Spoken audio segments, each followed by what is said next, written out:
When Private Lewis laughed at the old barber holding a rifle, he had no idea he was about to witness something that would silence the entire firing range. For 18 years, Walt Preston had been just the barber to everyone at Camp Sterling, the quiet 72-year-old man with gentle hands who trimmed hair in the small shop near the PX, never raising his voice above the hum of clippers, never talking about anything more serious than weekend plans. But Staff Sergeant Ethan Brooks was about to discover that some of the most dangerous men in the world hide behind the gentlest professions. If you've ever wondered about the quiet people who serve in the background, this story will change how you see everyone around you. Make sure to subscribe to Tales of Valor for more incredible stories that honor the hidden heroes among us. It was 0800 hours on a Thursday morning when Ethan pushed through the familiar door of Walt's barbershop.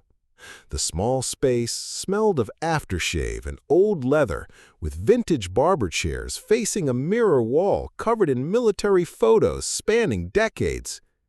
"Morning, Mr. Walt," Ethan called out, settling into the middle chair. "Just a trim today." Walt smiled, draping the cape around Ethan's shoulders. "Of course, Sergeant. How's that marksmanship training going?" Ethan groaned. "Terrible. Qualifications are next week, and I can't hit anything past 300 yards. Sergeant Williams says if I don't qualify, I'm looking at remedial training."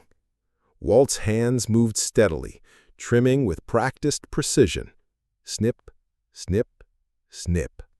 Each cut exact, measured, perfect.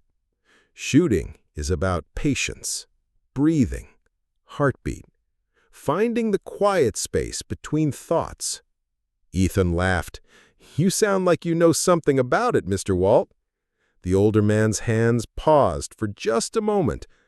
"I know a little," Walt said simply, continuing his work with those impossibly steady hands.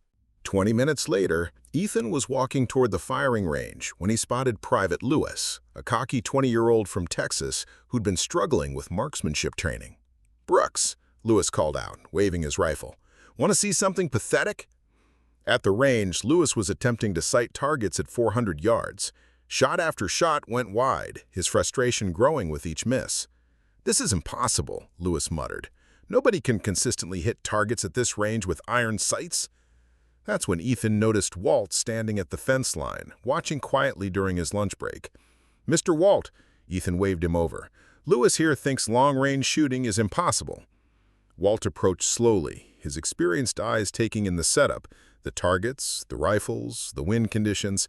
His gaze was different somehow, more focused, more professional. "May I take a look?" Walt asked, gesturing toward Lewis's rifle. Lewis looked at the elderly barber and burst out laughing. "Sure, old man, but this isn't like trimming hair. This takes real skill."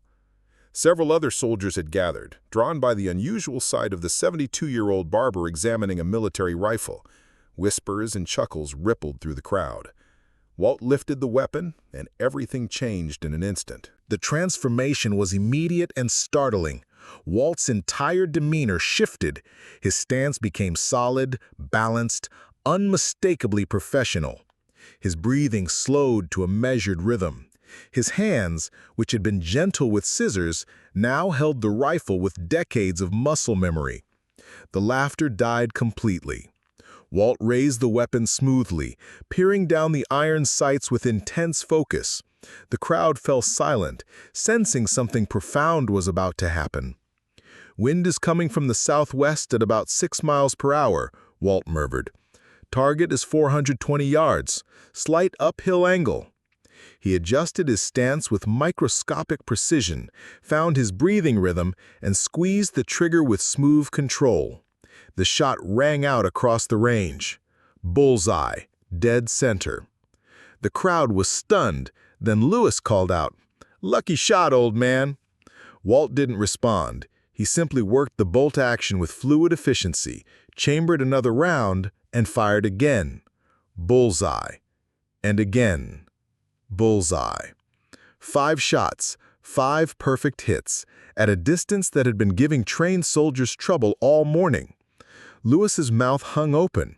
"How the hell did you just do that?" Walt lowered the rifle and handed it back, his gentle smile returning. "Like I told Sergeant Brooks, son, patience, breathing, finding that quiet space." "Mr. Walt," Ethan said slowly, "where exactly did you learn to shoot like that?" The old barber was quiet for a long moment, looking out across the range toward the distant targets. Finally, he spoke. "Paris Island, 1971. Then Vietnam, 1972 to 1974. Marine Corps Scout Sniper." The words hit the gathered soldiers like a physical blow. Scout Sniper, the most elite marksman in the Marine Corps, the ghosts who operated alone in the deepest jungle.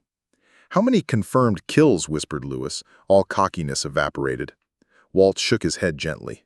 "We didn't talk about numbers back then, son. We talked about missions completed, brothers brought home safe." Sergeant Williams had heard the gunshots and jogged over.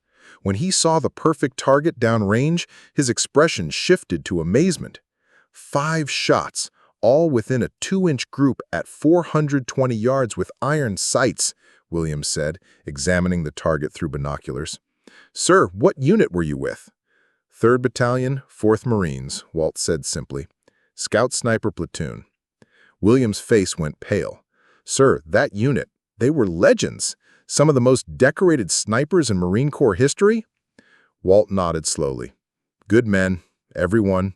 They taught me about shooting, but more importantly, about honor, about quiet service, about doing what needed to be done without seeking glory." Word spread across Camp Sterling like wildfire. By evening, everyone knew that Walt the Barber was a decorated Marine sniper who'd served in one of the most legendary units in military history. The next morning, Ethan found a line of soldiers waiting outside the barber shop, not for haircuts, but for shooting advice. Walt stood in his doorway, overwhelmed by the sudden attention. "Everyone wants to learn from you," Ethan said. "Your expertise could make the difference for them when they deploy." Walt was quiet for a long time, studying the respectful faces of the young soldiers.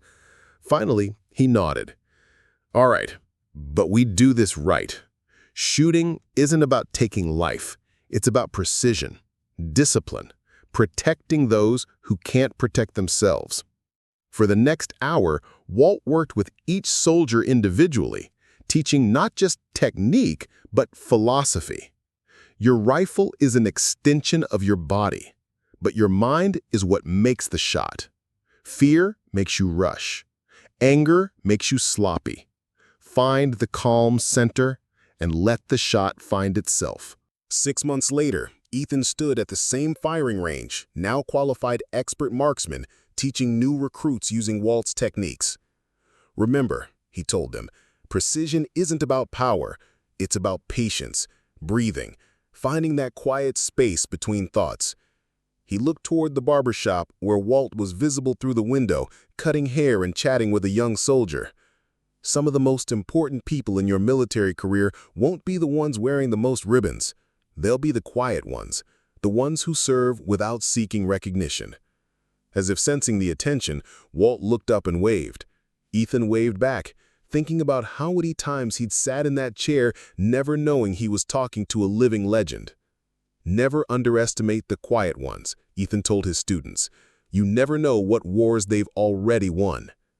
If this story moved you, subscribe to Tales of Valor for more incredible stories about the hidden heroes who serve among us every day. Everyone has a story. Sometimes the most extraordinary ones belong to the most ordinary-seeming people.